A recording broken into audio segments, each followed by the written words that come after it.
ताहि बधे कछु पाप न हुई। किसको? अनुज बधी बधू भगनी सुत नारी। अनुज बधू छोटे भाई की पत्नी, पत्नी की बहू 2, भगनी बहन, भगनी की बहू 4।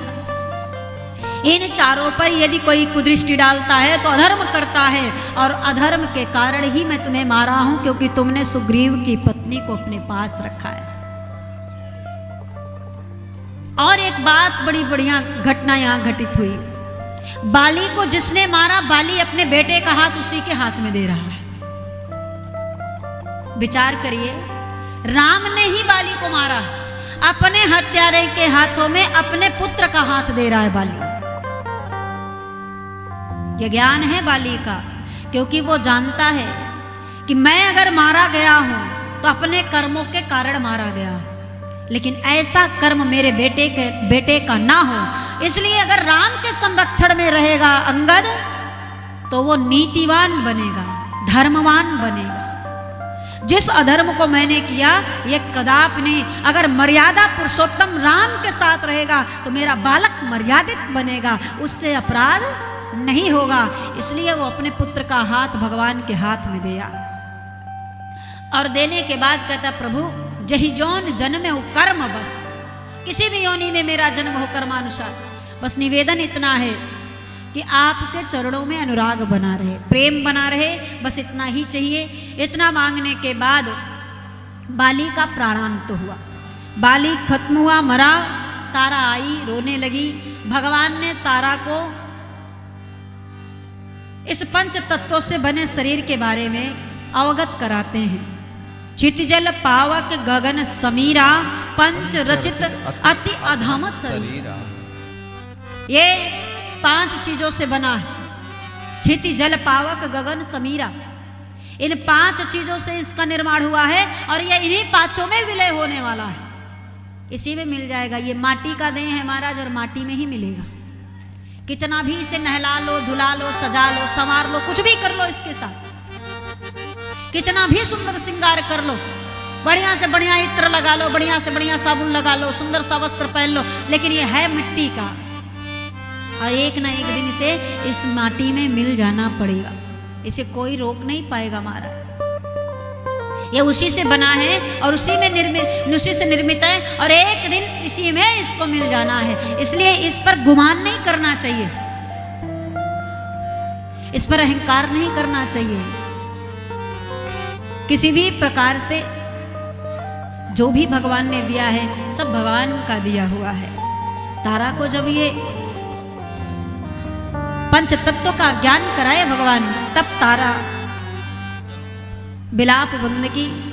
अंगद और सुग्रीव के माध्यम से बाली का अंत्येष्ट हुआ, और सुग्रीव को राजतिलक कराए भगवान। स्वयं नहीं गए, क्योंकि भगवान वनवासी बनकर आए हैं, तो ये 14 साल किसी भी नगर में प्रवेश नहीं करेंगे, लेकिन लक्ष्मण को भेज दिए और सुग्रीव को राजा बनाए। राजा बनकर के सुग्रीव राम को भूल गया, और ये स्वभाव है जीव का। कोई भी पद पाता है तो मद आ जाता है, और मद के कारण वो भगवान को भूल जाया करता है। तो सुग्रीव भी भूल गया, और पूरे 4 महीने राजा बने हो गया। भगवान श्री रामचंद्र ऋषिमुख पर्वत के बगल में एक पर्वत है जिसका नाम प्रवर्षण है। उसी पर्वत पर 4 महीने रह करके राम जी इंतजार कर रहे हैं सुग्रीव का। 4 महीने इंतजार किए, और 4 महीने इंतजार के बाद राम जी को क्रोध आया, और क्रोध आने पर राम जी लक्ष्मण से कहते, लक्ष्मण जाओ और जाकर के उस सुग्रीव को समझाओ कि जिस बाढ़ से मैंने बाली को मारा है उसी बाढ़ से तुझे भी मार सकता हूं, बाढ़ की कमी नहीं है हमारे पास। जाओ उसे समझाओ, मेरे क्रोध से अवगत करा, और उसे कह दो अगर वो आज नहीं आ गया तो कल उसे मार डालूंगा। जेहि सायक मारा मैं बाली, तेहि सर हतों मूढ़ कह काली। आज की बात नहीं कर रहे भगवान, बोले उसको बता दो कल मार दूंगा। यही अगर हर मानव अपने जीवन में धारण कर ले, क्या यही मंत्र कि जब क्रोध आए, खूब क्रोध लगी हो, जब खूब क्रोध आए तो मन में बस यही सोचो कल पीटूंगा।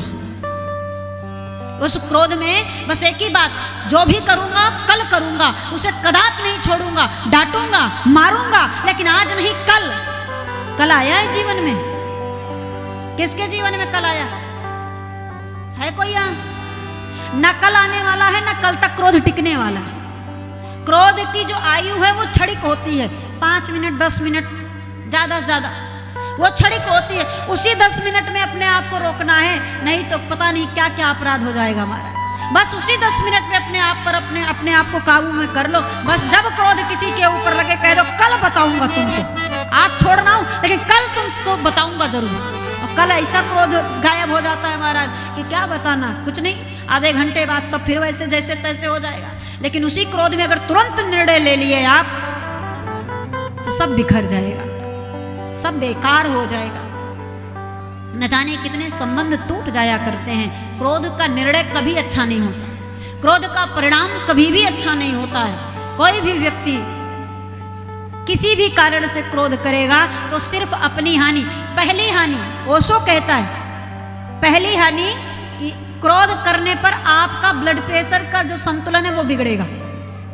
बीपी हाई लो होगा, किसी का हाई होता है तो किसी का लो हो जाता है। क्रोध में किसी का बीपी हाई हो जाएगा, किसी का लो होता है कि नहीं? सबसे पहला हानि अपने शरीर को होता है। हमारा रक्त संचार सबसे पहले प्रभावित होता है हमारे व्यवहार से। तो क्रोध करने से सबसे पहला क्या हानि हुई? हमारे शरीर को हुई। हमें एक बीमारी मिली, या तो बीपी हाई हो जाएगी या तो बीपी लो हो जाएगी, ब्लड प्रेशर तुरंत गड़बड़ हो जाएगी। पहली हानि शरीर को हुआ, और दूसरी हानि जिसके ऊपर क्रोध करोगे उस संबंध से हो सकता, उस सामग्री से हो सकता। क्रोध में व्यक्ति तोड़ फोड़ कर देता है, उठा पटक देता है, मार पीट देता है। मार पीट दिया संबंध टूट जाएगा, और फोड़ पटक दिया तो सामान टूट जाएगा, वो बनने वाला दोबारा नहीं है।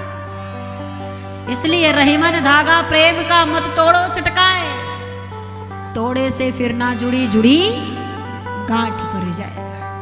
तो कभी भी क्रोध में आकर के कोई भी फैसला नहीं लेना चाहिए, कोई भी निर्णय नहीं लेना चाहिए। हाँ अभी क्रोध लगा है, अभी सब कुछ करूंगा, लेकिन कल, आज नहीं। मैं जो भी निर्णय लूंगा कल लूंगा, इस क्रोध का प्रतिफल कल लूंगा, और कल होगा जब तक, तब तक क्रोध शांत हो जाएगा। राम जी ने कहा लक्ष्मण से, कह दो उसे मार दूंगा, कल मारने की बात। लक्ष्मण बोले आप कल पे क्यों जाते प्रभु, मैं आज वाला हूं।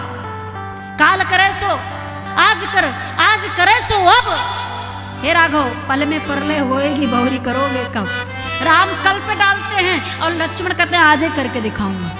आप कल मारने की बात करते, मैं अभी मार कर आऊंगा। लक्ष्मण आए बड़े क्रोध में।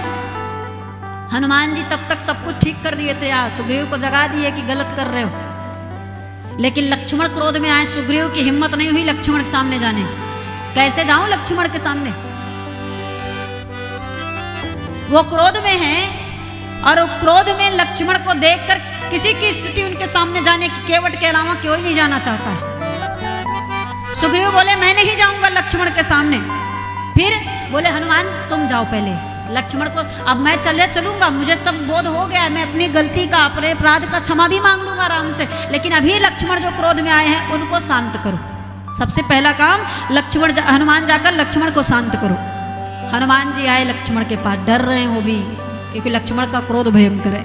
लेकिन हनुमान को ये पता है कि लक्ष्मण के क्रोध को कैसे शांत किया जाता है, लक्ष्मण का क्रोध कैसे शांत किया जा सकता है, ये पता है भली भांति से हनुमान जी को। हनुमान जी जैसे पहुंचे लक्ष्मण जी को प्रणाम किए। लक्ष्मण सुग्रीव कहाँ है? अरे बैठिए, मिला रहा हूं सुग्रीव से, बुला रहा हूं सुग्रीव को, आप बैठिए तो सही। अरे बताओ 4 महीने से राम जी हमारे इंतजार कर रहे हैं, उसकी बुद्धि भ्रष्ट हो गई है, ध्यान नहीं देता। बिल्कुल आप सही कह रहे हैं। सुग्रीव अंदर सुन रहे, करे हनुमान शांत कर रहे और भड़का रहे। आप बिल्कुल सही कह रहे हैं, सुग्रीव ने गलत किया, सुग्रीव को दंड जरूर मिलेगा। आप बैठिए, पहले बैठिए तो सही। लक्ष्मण देखे हनुमान जी हमारी तरफ से बोल रहे, तो लक्ष्मण जी बैठ गए। और बैठने के बाद हनुमान जी सुग्रीव के विपरीत बोलते बोलते राम की बड़ाई शुरू की, क्योंकि वो जानते हैं लक्ष्मण को शांत करना है तो राम की बड़ाई से हो सकता है। अगर लक्ष्मण को शांत करना है तो आप राम जी की बड़ाई करने लगो। हनुमान जी आए, चरण बंदन किए, हृदय से लगाए, और उसके बाद बढ़िया सुंदर राम जी की बड़ाई करने लगे। बोले राम जी की सेवा आप करते हो, आप राम जी के सेवक हो। हमने सुना है सेवक का धर्म बड़ा कठिन हुआ करता है और वही सेवकाई आप किया करते हो। अब लक्ष्मण कह रहे बात तो आप सही कह रहे हैं, अब बात भूल रहे हैं लक्ष्मण, जिसलिए आए तो उसको भुलवा रहे हैं हनुमान जी। लेकिन आप कैसे कर ले जाते हो, ये तो बड़ा कठिन काम है, हमसे तो नहीं हो सकता भैया, आप ही एक ऐसे लक्ष्मण जी जो कर सकते हो। राम जी भी बड़े सरल हैं, बड़े सहज हैं, बड़े सुंदर हैं। अब लक्ष्मण का क्रोध धीरे धीरे शांत हो रहा। हनुमान जी कह रहे हैं हमसे न बनी रे, हमसे न बनी रे ओ राघव तेरी सेवा, हमसे न बनी रे। जिस सेवा को आप करते हो ना, वो सेवा सबके बस की बात नहीं लक्ष्मण जी, हम लोग तो ना कर पाएंगे। जो सेवा आप करते हो वो सेवा हम नहीं कर सकते हैं। लक्ष्मण सुन रहे हैं, अब राम जी को, लक्ष्मण को प्रसन्न कर रहे हैं हनुमान जी।